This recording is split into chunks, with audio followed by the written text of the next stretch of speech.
आज की कहानी का नाम है पति बनने का अधिकार किसका। कहानी शुरू करने से पहले आप सभी से अनुरोध है कि जल्दी से हमारे इस चैनल को सब्सक्राइब कर लें और बेल आइकन को भी प्रेस कर दें ताकि हमारे सारे वीडियोस आप तक तुरंत पहुंच सकें। तो चलिए शुरू करते हैं आज की कहानी।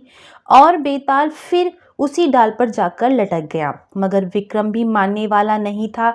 उसने बेताल को फिर वश में किया, उसे अपने कंधों पर लादा और चल पड़ा। हमेशा की तरह इस बार भी बेताल ने रास्ता काटने के बहाने एक नई कहानी सुनानी आरंभ की। यमुना नदी के किनारे बसे एक नगर में केशव नामक एक ब्राह्मण मंदिर में पूजा पाठ कर जीवन बिता रहा था। एक दिन उस मंदिर में हरिदत्त नामक एक नौजवान भगवान के दर्शन करने आया। केशव ने उससे पूछा, लगता है आप पहली बार यहाँ आए हैं। हरिदत्त बोला, ठीक कहा आपने, बड़ा सुंदर मंदिर है। केशव बोला, आप इसी नगर में रहते हैं या कहीं और से आए हैं। हरिदत्त बोला, परदेसी हूँ, नगर नगर भटकता हूँ, जहाँ भाग्य ले जाए चला जाता हूँ। केशव बोला, कहीं पैर नहीं टिकता। हरिदत्त बोला, अभी तक तो नहीं टिका। केशव बोला, क्या नाम है तुम्हारा। हरिदत्त बोला, जी हरिदत्त। केशव ने पूछा, अभी यहाँ कुछ दिन रहोगे। हरिदत्त बोला, हाँ, एक व्यापारी के यहाँ काम कर रहा हूँ, कुछ धन इकट्ठा हो जाएगा तो फिर चल पड़ूंगा। केशव बोला, मनुष्य या तो किसी के प्रति श्रद्धा के कारण बन जाता है या प्रेम के कारण या फिर कर्तव्य के कारण। इनमें से जब कोई एक कारण उत्पन्न हो जाए त्यों ही पाम जम जाएगा। हरिदत्त बोला, सच कहा आपने, लेकिन अभी तक तो ऐसा कोई कारण नहीं है। तभी केशव की बेटी मधुमालती वहां आ गई और केशव से बोली, बापू घर चलिए, माँ ने आपको याद किया है। केशव ने पूछा, कोई खास कारण है। मधुमालती बोली, खास बात का तो मुझे कुछ नहीं पता, लेकिन साधारण सी बात जरूर है। आपके भोजन का समय हो गया है। केशव बोला, आज गुरु पूर्णिमा है, दर्शन करने वालों की भीड़ कितनी है। माँ से कहना थोड़ी देर से आएंगे। मधुमालती वापस घर लौट गई। हरिदत्त मधुमालती को देखकर मंत्रमुग्ध हो गया और उसके जाने के बाद केशव से बोला, अभी अभी आप कह रहे थे ना कि मेरे मन में श्रद्धा या कर्तव्य का भाव या फिर किसी के प्रति प्रेम का भाव हो। अभी अभी आपकी कन्या को देखकर मेरे मन में वही भाव उत्पन्न हुआ है, प्रेम का भाव। अब आप ही बताएं कि मैं पूरा जीवन इस नगर में रह सकूंगा या नहीं। केशव ने पूछा, तो आप मालती से विवाह करना चाहते हैं। हरिदत्त ने पूछा, आप मुझे स्वीकार करेंगे। केशव ने हरिदत्त को उसका विवाह मधुमालती से कराने का वचन दे दिया। उधर मधुमालती जब घर वापस पहुंची तो वहां एक सेठ अपनी पत्नी और बेटे के साथ मधुमालती के लिए अपने बेटे का रिश्ता लेकर आए हुए थे।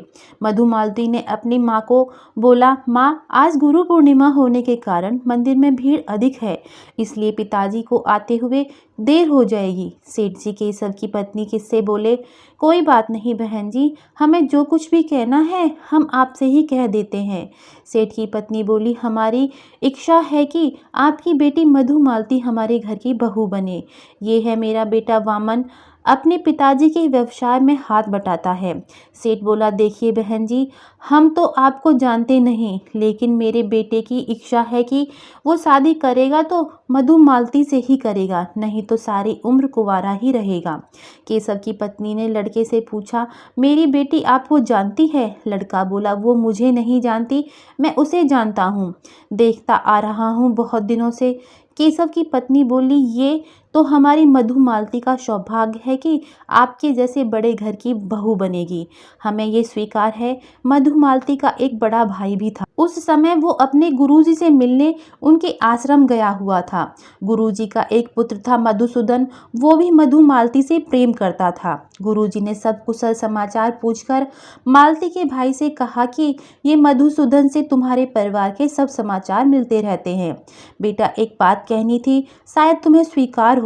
मालती का भाई बोला, गुरुजी आप आज्ञा कीजिए। गुरुजी बोले, ये मधुसूदन तुम्हारी बहन मधुमालती से विवाह करने का बड़ा उत्सुक है, क्या ये बात तुम्हारे परिवार को स्वीकार होगी। मधुमालती का भाई बोला, क्यों नहीं, पिताजी और माँ मधुमालती के विवाह को लेकर बहुत चिंतित हैं और ये वचन मैं उनकी ओर से दे सकता हूँ कि मेरी बहन का विवाह मधुसूदन से ही होगा। शाम को जब केशव और उनका बेटा घर आए तो केशव, उसकी पत्नी और बेटा तीनों मधुमालती के विवाह को लेकर झगड़ने लगे। केशव बोला, मैं हरिदत्त को वचन दे चुका हूँ कि अपनी बेटी का विवाह तुमसे ही करूँगा। पत्नी बोली, और मैं भी वचन दे चुकी हूँ। वो लोग लड़की का हाथ मांगने घर आए थे। बेटा बोला, आप लोग साथ साथ सुन लीजिए। मेरे गुरु ने मुझको इतना पढ़ाया, आज इतना योग्य बनाया, पर मुझसे कभी कुछ नहीं मांगा। और मधुसूदन मेरा मित्र है। यदि मालती का संबंध होगा तो वही होगा। एक तरफ केशव पंडित के घर ये बहस चल रही थी, तो दूसरी ओर हरिदत्त, वामन और मधुसूदन अपनी होने वाली दुल्हन मधुमालती के संग जीवन बिताने की कल्पना में डूबे हुए थे। तभी एक ऐसी घटना घटी जिसकी किसी ने कल्पना ही नहीं की थी। बाग में घूमते समय मधुमालती को एक नाग ने डस लिया। सभी वैद्य और सांप का जहर उतारने वालों ने कहा कि इसे तो अब कोई नहीं बचा सकता, इसके बचने की कोई उम्मीद नहीं है। इस तिथि को सांप का काटा हुआ कभी नहीं बचता। हम तो क्या, इसे ऊपर वाला भी नहीं बचा सकता। थोड़ी ही देर बाद मधुमालती ने प्राण त्याग दिए। हरिदत्त, वामन और मधुसूदन भी समाचार सुनकर वहां पहुंचे। मधुमालती को मृत देखकर तीनों दुख के सागर में डूब गए। केशव और उसके बेटे ने मधुमालती का अंतिम संस्कार कर दिया। हरिदत्त, वामन और मधुसूदन तीनों चिता के पास बैठे ही रहे। तीनों ने अपनी सुध बुध खो दी। चिता ठंडी होने पर वो मधुमालती की चिता से फूल चुनने लगे। मधुसूदन बोला, मैं अब यहाँ नहीं रहूंगा, मैं वैराग्य का जीवन व्यतीत करूंगा। वामन बोला, मैं भी अब यहाँ नहीं रहूंगा, मैं भी इसकी अस्थियां लेके जंगल जंगल भटकूंगा। हरिदत्त बोला, प्रेम आदमी को बंधन में बांधता है। मैं इस राख को अपने पास रखकर यहीं पर कुटिया बनाकर अपना सारा जीवन बिता दूंगा। और फिर हरिदत्त वहीं चिता के पास एक कुटिया बनाकर रहने लगा और उसने चिता की राख को संभालकर अपने पास रख लिया। वामन भी अस्थियां लेकर पागलों की तरह जंगल जंगल भटकने लगा और मधुसूदन वैरागियों की तरह गांव गांव नगर नगर भटकने लगा। एक बार मधुसूदन एक नगर में एक ब्राह्मण के घर भोजन करने रुका। ब्राह्मण और उसकी बेटी ने मधुसूदन को भोजन कराया। भोजन के बाद ब्राह्मण बोला, आज रात यहीं ठहरो, कल सुबह चले जाना। इस समय यात्रा करना ठीक नहीं है। मधुसूदन बोला, जैसा आप कहें। बहन, तुमने भोजन बहुत स्वादिष्ट बनाया है। ब्राह्मण बोला, भोजन स्वादिष्ट क्यों नहीं होगा? मेरी बेटी ने अपने हाथों अपने पति के लिए बनाया है। वो आज आने वाला है। तभी उसका पति वहां पहुंचा, किंतु वो अपने सीने को पकड़कर दर्द से करा रहा था। उसे दर्द से कराहते देख ब्राह्मण और उसकी बेटी उसकी ओर दौड़े। तभी वो धरती पर गिर गया और उसने प्राण त्याग दिए। ब्राह्मण की बेटी जोर जोर से रोने लगी और अपने पिता से बोली, बापू, मेरा सुहाग उजड़ गया। बापू, इसको बचा लो। बापू, बापू, इनको बचा लो, मैं विधवा हो जाऊंगी। बापू, इनको बचा लो, इनके बिना मैं भी जिंदा नहीं रहूंगी। बापू। ब्राह्मण भी रोने लगा। मधुसूदन बोला, धीरज रखो बाबा। ब्राह्मण बोला, मैं अपना दुख सह सकता हूँ, मुझसे मेरी बेटी का दुख नहीं सहा जाता। मैं संजीवनी विद्या जानता हूँ, मैं इसे जीवित करूंगा। इतना कहकर वो ब्राह्मण अपने घर में गया और संदूक में रखी संजीवनी विद्या की पोथी उठाकर ले आया। ब्राह्मण ने अपने दामाद के शरीर पर गंगाजल छिड़कते हुए उस पोथी से संजीवनी मंत्रों को पढ़ना शुरू किया, जिसके प्रभाव से उसका दामाद जीवित होकर खड़ा हो गया। मधुसूदन ये सब देखकर बहुत अचंभित हुआ। रात को जब घर में सब सो गए तो मधुसूदन ब्राह्मण की संदूक से संजीवनी विद्या की पोथी चुराकर फिर उसी शमशान में पहुंचा जहां मधुमालती की याद में हरिदत्त एक कुटिया बनाकर रहता था। घूमता भटकता वामन भी वहां आ पहुंचा। मधुसूदन दोनों से बोला, देखो, मैं संजीवनी विद्या लेकर आया हूँ, इसके द्वारा मृत व्यक्ति को जीवित किया जा सकता है। वामन बोला, क्या तुम मालती को वापस जीवित कर सकते हो? मधुसूदन बोला, हाँ।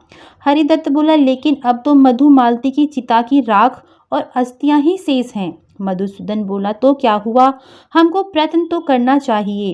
तीनों सहमत हो गए। तब वामन ने मधुमालती की अस्थियों को धरती पर बिछा दिया। हरिदत्त ने उसकी राख को उन अस्थियों के ऊपर डाल दिया और मधुसूदन ने संजीवनी विद्या की पोथी से मंत्रों का उच्चारण शुरू किया। पहले अस्थियों और राख से मधुमालती के शरीर का निर्माण हुआ और फिर शरीर में प्राण आ गए। इस प्रकार मधुमालती फिर से जीवित हो गई। मधुमालती के जीवित होने पर मधुसूदन बोला, मधुमालती को मैंने जीवन दिया है, उससे मेरा विवाह होगा। हरिदत्त बोला, मधुमालती से मेरा विवाह होगा। वामन बोला, नहीं, मधुमालती से मैं विवाह करूंगा। इस प्रकार तीनों मधुमालती पर अपना अधिकार जताने लगे। इतनी कहानी सुनाने के बाद बेताल ने विक्रम से प्रश्न किया कि बता, इन तीनों में मधुमालती का पति बनने का सच्चा अधिकार किसे है? उसे जिसने मधुमालती को संजीवनी विद्या से जीवित किया, या उसे जो शमशान पर कुटिया बनाकर मधुमालती की राख को बड़ी श्रद्धा से संभाल कर रख रहा था, या उसे जो मधुमालती के प्रेम में उसकी अस्थियां लिए वन वन भटकता रहा? जल्दी बता, वरना मैं तेरे सिर के टुकड़े टुकड़े कर दूंगा। विक्रम बोला, मधुमालती का विवाह होना चाहिए हरिदत्त से। बेताल बोला, क्यों? विक्रम ने कहा, इसमें संदेह नहीं कि मधुसूदन ने मधुमालती को प्राण दिए, जीवन दिया, पर जो प्राण और जीवन देता है वो पिता के समान होता है। वामन ने मधुमालती की अस्थियां संभाल कर रखी, उसने पुत्र का कर्तव्य किया, इसलिए वो भी मधुमालती से विवाह नहीं कर सकता। पर वो हरिदत्त जो राख समेत मधुमालती के लिए झोंपड़ी बांधकर रहा, वही उसका पति है। बेताल बोला, सही कहा विक्रम, मधुमालती ने हरिदत्त से ही विवाह किया। ठीक तर्क से निर्णय किया तूने, अच्छा गणित किया, मगर तुम्हारी समस्या ये है कि निर्णय करोगे तो बोलोगे, और मेरी शर्त ये है कि तुम बोलोगे और मैं जाऊंगा, तुम बोले मैं जा रहा हूँ। इतना कहकर बेताल विक्रम के कंधे से उड़ गया। विक्रम फिर बेताल को पकड़ने के लिए उसके पीछे दौड़ने लगा। आज की कहानी आपको कैसी लगी, कृपया कमेंट करके ज़रूर बताएं, और ऐसी ही प्रेरक कहानियां सुनने के लिए हमारे इस चैनल को सब्सक्राइब करें। और वीडियो के डिस्क्रिप्शन में हमारे टेलीग्राम ग्रुप का लिंक है, वहां से आप हमारा टेलीग्राम ग्रुप ज़रूर ज्वाइन करें। आप सभी का बहुत बहुत धन्यवाद।